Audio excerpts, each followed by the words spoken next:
So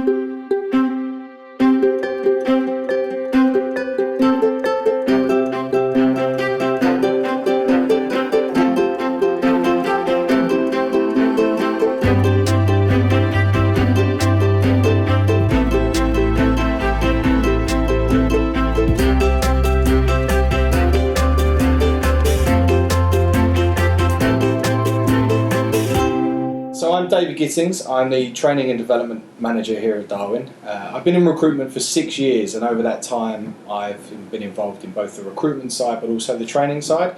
So it's given me an opportunity to career advise a number of different candidates, but also help our consultants with that career guidance as well. So I want to take an opportunity to give my advice on a few topics. The first one, counter offers. So a lot of people are quite tempted by counter offers. I've often posed the question, what would you rather? Would you rather be headhunted or would you rather be counter offered? Let's look at both of those. Firstly, a headhunt. A recruiter is targeted you on a specific search, on a specific set of skills. They're reaching out to you on behalf of a client that wants to take advantage of the skill set you have and ultimately offer you a better opportunity.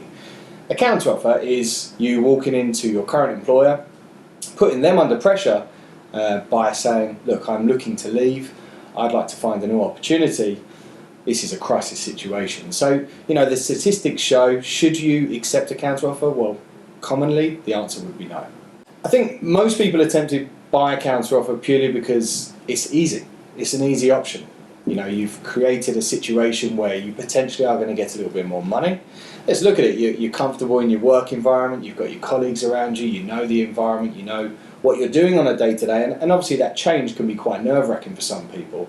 However, the reason I would tell most people not to accept a counteroffer is because, are you changing anything? No, a company isn't going to redevelop the role, isn't going to redevelop how they do business around you. So often you'll find that in the 6-12 months leading up to that, there'll be no situational change. Okay, so the reasons I typically advise people, let's break those down. First and foremost is your personal situation. You've gone out for this new position, you've got it, and there's a reason for that. It's an improvement on potentially your benefits, your salary, your work-life balance, what you're doing as a career, and potentially a progression stage. By staying where you are you really going to have those opportunities? Are they going to be really offered to you? A lot of people see it as a very flattering appeal. They see it as quite a flattering approach, but let's look at the real motivations behind a counteroffer, or why a manager would do a counteroffer. If I'm a manager and you walk into my office and tell me you're going to leave, I'm instantly going to think, I now have to replace you, I have to find someone different, I have to pay a lot of money for recruitment.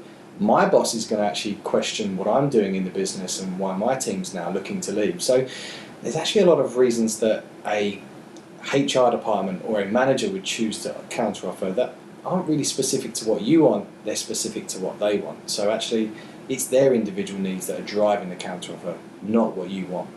So where's the money coming from? Many people say they're finding extra for me, they've freed up some budget. It's unlikely. More than likely they're bringing in a pay rise early. When pay rise comes around, when those opportunities come around again, have you already taken that pay rise? Will they actually provide that to you? It's very, very unlikely. Typically, a counteroffer is very simple. It's a pay rise come early. I think the most concerning thing about a counteroffer for me would be, what does my boss now think of my loyalty? Is that now in question? Let's just say in a hypothetical situation that the company hits some difficulty, that there's financial problems. Cutbacks typically start with people, and if I'm that person that handed in my resignation but stayed 2, 3, 4 months ago, how likely is it that I'm the person they're going to start those cutbacks with? So before you do decide to take a counteroffer, think about that potential. Think about what your boss is going to think of you. Is your loyalty going to be in question? Now these are quite hard-hitting truths, but they are truths nonetheless. Alarmingly, around 63% of those people actually decide to leave of their own accord. So they find that nothing's changed. Every reason they wanted to leave in the first place is still there. The business hasn't changed, and ultimately the counteroffer didn't work in the long run.